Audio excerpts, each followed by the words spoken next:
spike in leptospirosis cases has placed public health authorities on high alert, and many citizens are seeking answers. To help bring clarity, we are joined by the President of the Medical Association of Jamaica, Professor Marvin Reid. Morning, Professor. Welcome. Morning, Neville. Morning, sir. We were speaking before, and I asked the question that sometimes when you hear outbreak, you think it's 300,000-400,000 people get it. Yes. And it seems like we heard outbreak very quickly in this case. Yes. Is that normal to do this? So I'll answer that on two fronts. So outbreak is usually a specific definition, which basically means that the number of cases that you're seeing or suspecting is more than what you'd expect for during the period for at your baseline. That number will vary dependent upon the disease in question. The things that are important for us is whether or not the disease has an ability to be transmitted very rapidly through the population and the effect that that particular disease will have on individuals. Now, in our scenario where we had Melissa and we had all of that devastation, from our side in public health, we expected or anticipated that there may be certain diseases that emerge as a consequence or as a follow-on from this. And leptospirosis is just one of them. So if you recall when I was here earlier when we were discussing the Black River scenario, while I was there and all the team members were there, one of the things that the Ministry of Health was actively checking on and making sure that was in place was their surveillance system. Because you need to have appropriate surveillance to identify these issues so that you can put your resources appropriately. So what this outbreak basically reinforces is that there's been a breakdown in our environmental health standards. And that breakdown occurs because of the lack of water. And so when there's not enough potable water and individuals, there's so much physical damage to the environment and individuals are exposed to the elements there is when you have outbreaks like these. So largely, I mean, I learned something during the break. We were thinking it was rats. Sure. But it's any mammal. Yes, most mammals can. So your dogs, cows. The issue is that leptospirosis not only affects humans, it also affects animals. And the challenge is that in many mammals, it may not be lethal to them. So that means it doesn't kill them. But they have the ability to pass the germ through their urine into the environment. So that's what I was going to ask you, is what it is. So it's really the urine that's passed into the water, in this case, right? Well, it can also be soil. It can be soil. Or the soil. Yes. Okay.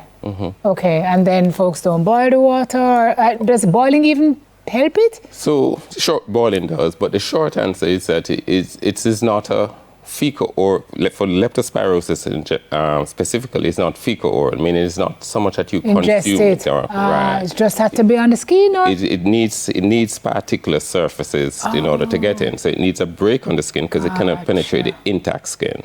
It needs a mucous membrane where the skin is not as strong. So you rub the eyes, your nose, your mouth, all of that. That's where it actually enters. Can be transmitted human to human? It can happen, but that's not so. It can happen. It can happen in the sense that a human can excrete the virus, the bacteria, in their urine. And if somebody else is not careful in handling that urine, they can also be exposed. So it's possible, but unlikely. It's unlikely, yes. How many deaths have we had so far as a result? To my knowledge, about 6. And we call it an outbreak because baseline would have been 0, probably. Close to that. The issue is that we know that leptospirosis is endemic, meaning we'll always see occasional cases here in the country.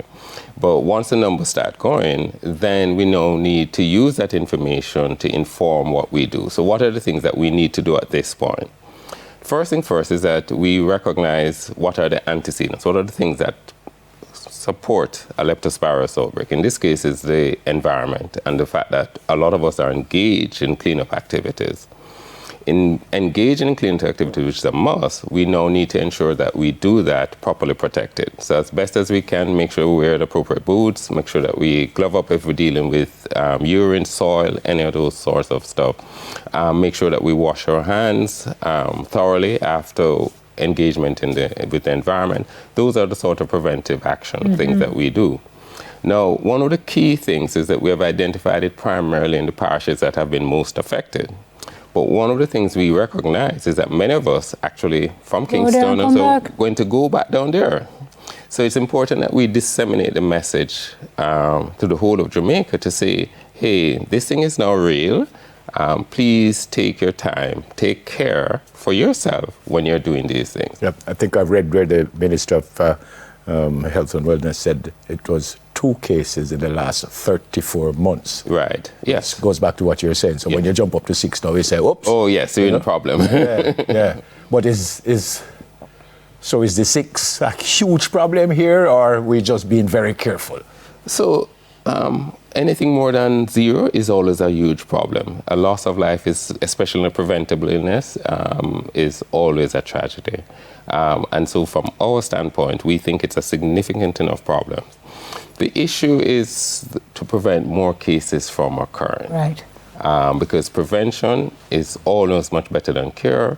And with the excessive strain that the health system is now under because of destruction to physical plants, other people, disruption generally in just the health system, you're trying to minimize that additional burden. And so the message here is, how do we prevent individuals from getting... Professor, you said earlier that when you heard the hurricane was coming, you knew that certain things would happen. Are likely to happen. You hope they don't happen. Likely to happen. Having said that, is it likely that we're going to see many more cases? It is coming from what you yes, said? Yes, this is likely. It is likely? Yes, it is likely. Well, you said... Go on. Yes, so what we're trying... Many more would be... Well, I know you're not a prophet. I know you're not a prophet, but we're trying to get a little ballpark. So what normally happens in scenarios like this is that as part of in addition to the public education campaign, at the health professional level, we also go through additional training for the health professionals. We also will modify what we call case definitions to make them a little bit more loose, because the idea is to try and identify as much individuals as we can. So you're likely to see that the suspected and the probable cases number jump dramatically over the next few weeks, because we want to be able to say it's better that we err on the side of caution than to ignore the scenario. So those numbers are going to go up. The suspected and the probable cases are going to go up quite a bit. The confirmed cases are the ones in which you have the symptoms and signs and your laboratory confirmed. Right. Those numbers are going to move slower, much slower. But the anticipation is that, and again, it's also difficult because we're just in the early phase of this. Well, you did say prevention is better than cure, but the good news, if there is any, I guess relatively, is that leptospirosis is highly curable. It can be treated, yes. So what are we looking for early? Because I guess the earlier you find it is, the more treatable it is. All right, so right now, unfortunately, leptospirosis behaves like many of the common infections. So you're going to have fever, headaches, joint pains, which is common, and like especially flu-like illnesses cause it. Some of the other distinguishing features is that you tend to get redness of the eyes associated with that as well. And really, which is characteristic, is that you become jaundice, the eyes become yellow. Once that is there, then we say, okay, you're more likely a probable case of leptospirosis. We do the various tests, and once the test comes back positive, then we know you have confirmed. The treatment revolves around treating the symptoms or making sure that you're okay, so we call it supportive care. And if there's a strong suspicion, meaning that you have visited any of these regions or you have told us that you have had an exposure, then we'll give you some antibiotics and cover you just to make sure. One more question from me, Doc. There was a doctor who said before the storm that typically we have more deaths after the storm than from the storm. Yes. Based on what you've seen in terms of leptospirosis and whatever else could have happened, is that statement true to form? Or yes, it's going to happen. Yes. Because you have, especially in a storm as devastating as this, you have disruption in the health system. So individuals who will have like chronic diseases, because they don't get their medications on time, they're going to go. Infectious related diseases are going to increase. Then you're going to have accidents. Then you're going to have issues related to, in our scenario, violence, interpersonal violence because of the stress and all of those sorts of stuff. So it is likely, and not to be somber, but it is likely and this is replicated elsewhere in other regions, that after devastation like this, the direct impact is going to be smaller than what happens subsequently. But the truth be told, despite the fact that we have this rise in infectious diseases, the number of persons overall who are going to be affected is relatively small. The biggest burden, in our opinion, is going to be the mental health burden. Yes. And that has a longer lasting impact and effect. Well explained, sir. Thanks for coming, Professor. Not a problem. President of the Medical Association of Jamaica, Professor Marvin Reed. After the break, we have a chat with Jamaica's latest Rhodes Scholar, Tiana Dinham.